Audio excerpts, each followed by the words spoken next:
కాపు ఉద్యమ నేత ముద్రగడతో జనసేన నేత బొలిశెట్టి శ్రీనివాస్ మరోసారి సమావేశమయ్యారు. ఇద్దరు నేతలు లంచ్ మీటింగ్ లో పలు అంశాలపై చర్చలు జరిపారు.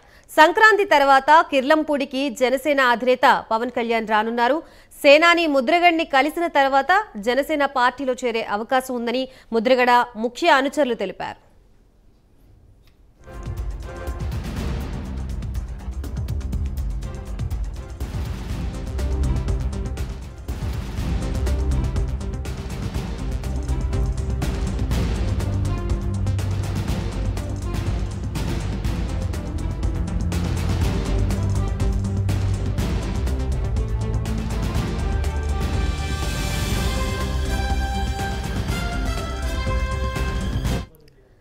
కాపు ఉద్యమ నేత ముద్రగడతో జనసేన నేత బొలిశెట్టి శ్రీనివాస్ మరోసారి సమావేశమయ్యారు. ఇద్దరు నేతలు లంచ్ మీటింగ్ లో పలు అంశాలపై చర్చలు జరిపారు.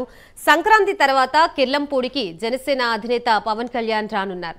సేనాని ముద్రగడని కలిసిన తర్వాత జనసేన పార్టీలో చేరే అవకాశం ఉందని ముద్రగడ ముఖ్య అనుచరులు తెలిపారు.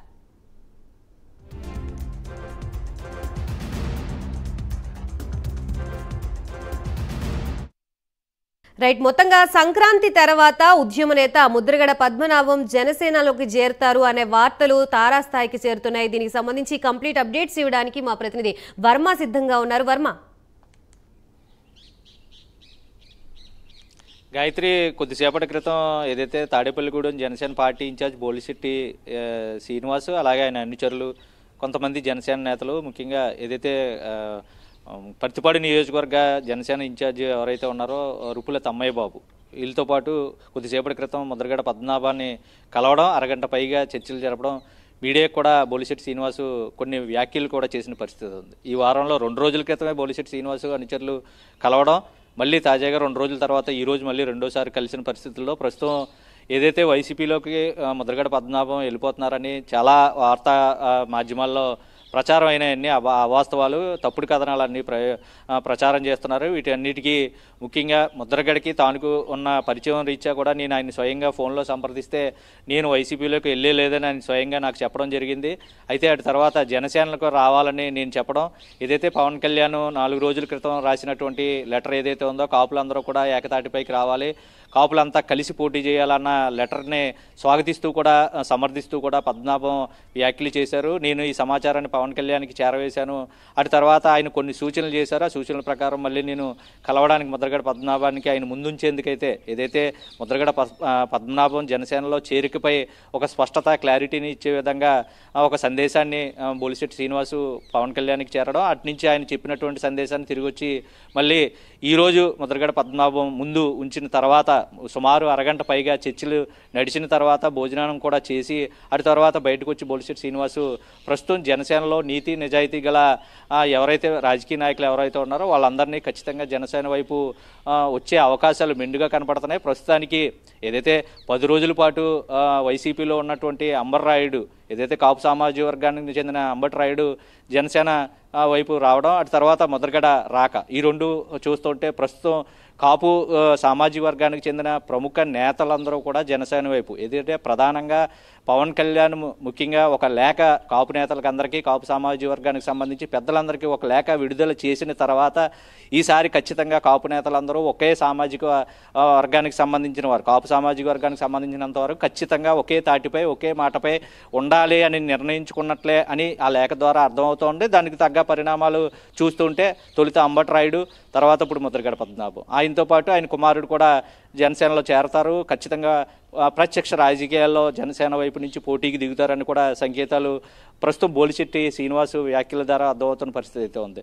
ముఖ్యంగా ఇప్పటివరకు జనసేనకు సంబంధించి ఏదైతే కాపుల్నే ఒక ఎన్నికలకు ముందు హామీలు ఇచ్చి వాళ్ళని వాడుకుని పూర్తిగా కూడా రాజకీయాల్లో అటు తర్వాత వాళ్ళని విస్మరించే పద్ధతి ఏదైతే ఉందో వాళ్ళని ప్రశ్నించడమే మన తత్వం ముందుగా కూడా అని పవన్ కళ్యాణ్ ఏదైతే మాటలు అన్నారో, ఆ కాపులకి రిజర్వేషన్ పేరిట హామీలు ఇవ్వడం, ఆ రిజర్వేషన్ కల్పిస్తానని చెప్పడం, తర్వాత దాన్ని దాటవేసే ధోరణిలో ఉండడం, తర్వాత పట్టించుకోకపోవడం, ఈ విధంగా ఇప్పటివరకు కాపు సామాజిక వర్గం చాలా సంవత్సరాలుగా, అంటే సుమారు 40 ఏళ్ళ నుంచి పోరాటం కొనసాగుతూ వచ్చింది. 20 ఏళ్ళుగా ముద్రగడ పద్మనాభం ఒక ఉద్యమంలా చేపట్టిన తర్వాత కూడా చాలా వ్యతిరేకత కూడా మూటగట్టుకున్న పరిస్థితుల్లో ప్రస్తుతం ఈ కాపు సామాజిక వర్గం అంతా కూడా ఖచ్చితంగా రాబోయే రోజుల్లో జనసేన టీడీపీ పొత్తుతో ముందుకెళ్తుంది, అధికారం చేపట్టబోతోంది అన్న సంకేతాల ఆధారంగానే ముద్రగడ కూడా ప్రస్తుతం జనసేన వైపు వెళ్లాలనే నిర్ణయం కూడా తీసుకోవడం, ఆయనకు తగ్గ ప్రస్తుతానికి వీళ్ళతో ఏ ఇద్దరు వ్యక్తులు ఏ రెండు పార్టీలకు సంబంధించిన వ్యక్తులు కలిసినా రాజకీయపరమైన చర్చ ఖచ్చితంగా కొనసాగుతుంది.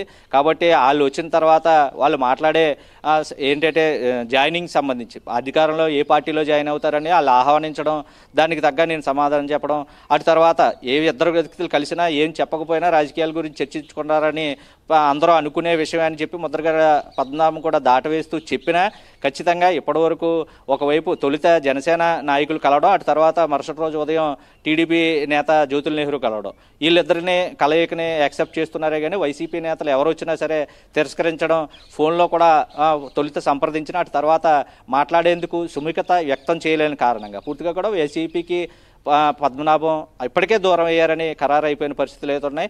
ఇక ఆయన ఖచ్చితంగా జనసేనలో పార్టీలో చేరతారనడానికి ఇంతకన్నా ఉదాహరణలు కూడా మనం చూడాల్సిన పరిస్థితి కూడా లేదు. కాబట్టి ఖచ్చితంగా జనసేనలో ముద్రగడ పద్మనాభం అయితే చేరబోతున్నారు. అది ఎప్పుడు అన్నది బోలిశెట్టి శ్రీనివాస్ కూడా ఈ నెల 20వ తేదీ లేదంటే 23వ తేదీ తర్వాత ఖచ్చితంగా పవన్ కళ్యాణ్ కిర్లంపూడి ముద్రగడ పద్మనాభం ఇంటికి వచ్చి సాధారణంగా పార్టీలోకి అయితే ఖచ్చితంగా ఆహ్వానిస్తారు అని బోలిశెట్టి శ్రీనివాస్ కూడా ఇప్పుడు కలయిక తర్వాత ప్రకటించిన నేపథ్యంలో అయితే ఇక ఆయన జాయిన్ అవడమే ఇంకా ఖరారు కావాల్సిన పరిస్థితి అయితే ఉంది. ఇంకా తుది ఘట్టం ఒకటే మిగిలి ఉంది.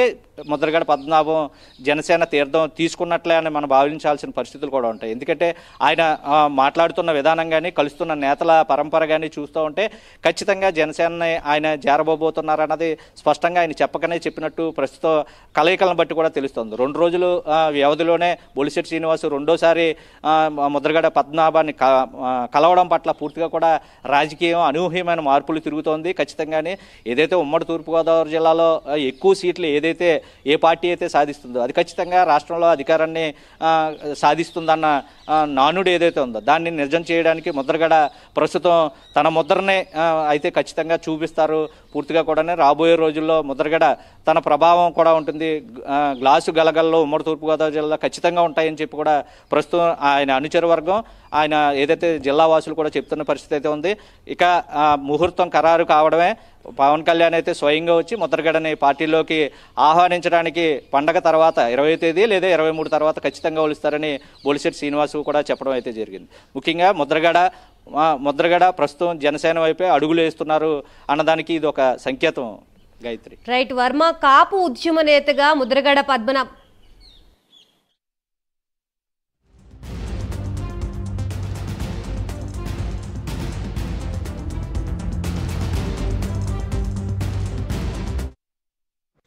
గడిచిన వారం నుంచి ఏం జరుగుతుందని మీకు కూడా తెలుసు. టీవీ 9లో స్క్రోలింగ్ రావడం, ముద్రగడ పద్మనాభం గారు వంగవీటి రాధా గారు వైసీపీకి వెళ్ళిపోతున్నారని చెప్పి ఒక గంటల తరబడి స్క్రోలింగ్. అప్పుడు పద్మనాభం గారికి ఫోన్ చేసి నాకున్న పరిచయాల్లో ఆయన అడగడం జరిగింది, అన్నయ్య గారు మీరు వెళ్ళిపోతున్నారు పార్టీలోకి ఏంటంటే నాకు అసలు వితౌట్ మై కన్సర్న్ వాళ్ళు వేసేస్తున్నారు, నాకు అసలు సంబంధం లేదు, నేను వెళ్ళిన ఆ పార్టీలోకి అని చెప్పడం జరిగింది. అప్పుడు ఆయన నేను సంప్రదించాను. వచ్చాను సంప్రదించిన తర్వాత ఆయన్ని ఒప్పించి పార్టీలోకి తీసుకెళ్లే ప్రయత్నం నేను చేశాను. కళ్యాణ్ గారి దగ్గరకు వెళ్ళి చెప్తే ఆయన కూడా కిర్లంపూడి వచ్చి స్వాగతం పలికి ఆయన పార్టీలో తీసుకునే కార్యక్రమం చేపడతాం. అది ఎప్పుడంటే 20వ తారీఖు లోపు కానీ 23వ తారీఖు కానీ జరగవచ్చు. అది ఆయన నేనే వెళ్తాను, ఆయన నేనే ఇలా ఆహ్వానిస్తాను, పెద్ద అయింది ఒక ఉద్యమ నాయకుడు ఆయన అని పవన్ కళ్యాణ్ గారు కూడా చెప్పడం, నేనే మాట్లాడింది దీంట్లో ఎవరో చెప్పేది నేనే మాట్లాడాను, నా పేరు రాసుకోండి, ఇబ్బంది లేదు. ఖచ్చితంగా ఆయన పవన్ కళ్యాణ్ వస్తారు ఇక్కడికి, వచ్చి ఆయన్ని జాయిన్ చేసుకోండి. 10 రోజుల లోపు ఏదో డేట్ అయితే ఖచ్చితంగా చెప్పలేను కానీ ఆయనకున్న పని ఒత్తుల్లో 10 రోజుల లోపు ఇక్కడికి వస్తారు సార్. ఇక్కడికి వస్తారు, కెల్లంపూడి వస్తారు, ఇక్కడికి వస్తారు, ఇంటికి వస్తారు. బాబు గారితో ఏం మాట్లాడారు సార్? స్పందించారు బాబు గారు? పద్మనాభం గారు అదే మేము కూడా ప్రయత్నం చేస్తున్నాం. ఆయన వస్తానికి ఆయన వచ్చిన తర్వాత నేను జాయిన్ అవుతానని చెప్పాను. ఆయన మొదటి నుంచి ఏంటంటే ఇక్కడికి కళ్యాణ్ గారు వస్తారనే ఆలోచన ఉంది అందరికీ. కళ్యాణ్ గారు వచ్చిన తర్వాత ఆయన జాయిన్ అవుతాం, అది మామూలుగా సుగమనం అయింది. ఆయన కూడా నేను జనసేన పార్టీలో చేరుతాను, నేను వైసీపీలో చేరనని కూడా చెప్పలేదు. క్లియర్గా ఆయనే చెప్పారు, మీరు కూడా రాశారు. ఆ అడ్వాంటేజ్ పోతుంది ముందు. దీనివల్ల ఏం నష్టం లాభం అనేది మనం ఆలోచించకూడదు. ఒక ఉద్యమానికి నాయకుడిగా చేసిన వ్యక్తి నిజాయితీగా రాజకీయాలు చేసిన వ్యక్తి. ఉన్న ఆస్తి తగలబెట్టుకున్న వాళ్ళు ఎవరైనా ఎంతమంది ఉంటారు దాంట్లో పద్మనాభం గారు ఒకడు. రాజకీయాలు చేసి డబ్బు పోగొట్టుకుంటుంటే నిజాయితీ ఉన్నోడు డబ్బు పోగొట్టుకుంటుంటే డబ్బు లేనివాడు గడ్డి తిని సంపాదించాడు రాజకీయాల్లో. కాబట్టి ఖచ్చితంగా తెలుసున్నోడికి వాల్యూ ఉంటుంది. రాజకీయంలో నిజాయితీ విలువలతో కూడిన రాజకీయం చేసిన వాడికి అర్థమవుద్ది. ఇప్పుడున్న తరానికి రాజకీయానికి అర్థం అవుతుంది. రాజకీయాలకు వచ్చింది డబ్బు సంపాదించడానికి అని అనుకుంటున్నారు తప్ప ప్రజలకు సేవ చేసే మోటివ్తో ఎవరు రాజకీయాలు చేయట్లేదు. కాబట్టి వాళ్ళు తెలియపోవచ్చు. ముద్రగడ పద్మనాభం రావడం వల్ల నిజాయితీని గుర్తించిన ప్రతి వ్యక్తి జనసేన పార్టీకి మద్దతు పలుకుతాడని నా అభిప్రాయం. మరి ఎంతమంది జనం వస్తారో ఎంత ఓట్లు వేస్తారో అనేది అసలు మన అన్కౌంటబుల్. ఒక బలం, ఒక కుటుంబం ఇడిపోయి కలిస్తే బలం ఉంటుంది కదా. ఒక కుటుంబంలో చిన్న ఇష్యూ వచ్చినప్పుడు దాన్ని సర్దవలసిన అవసరం ఉంది. కాబట్టి ఖచ్చితంగా ఆయన రాక జనసేన పార్టీలోకి కూడా బలంగా ఉంటుంది. అంటే అడ్వాంటేజ్ తీసుకునే అవకాశం ఉండదు. ఇప్పుడు ఈ గ్యాప్ ఎలా ఉందనుకోండి, వేరే పార్టీ వాళ్ళు మళ్ళీ మిమ్మల్ని పద్మనాభం గారు అలా అంటారండి, లేకపోతే పవన్ కళ్యాణ్ గారి మీదే పద్మనాభం గారు నిలబడతానని రాసిన వాళ్ళు ఒకడు. అది నిజమే కదా. ఇప్పుడు ఆయన అడిగితే నేను ఎందుకు పెడతాను, నాకు అవసరం ఏంటో ఆయన అంటాడు. కానీ దాన్ని క్లోజ్ చేయాలి మనం ఎక్కడో చోట. ఆ ఉద్దేశంతో మనం ఈ ప్రయత్నం చేస్తాం. అంతే తప్ప మనం ఏదో జరిగిపోతుందని అది కాదు. ఈయన రావడం, మంచి వ్యక్తి రావడం, మంచి జరుగుతుంది సమాజానికి. కానీ మా వాళ్ళు వచ్చారు. ఆయన ఖచ్చితంగా నెగ్గాలి, మంచి పొజిషన్లో ఉండాలి, పేద ప్రజలకు సేవ చేయాలంటే అధికారం ఉండాలి. అధికారం ఉంటే ఖచ్చితంగా వస్తుంది.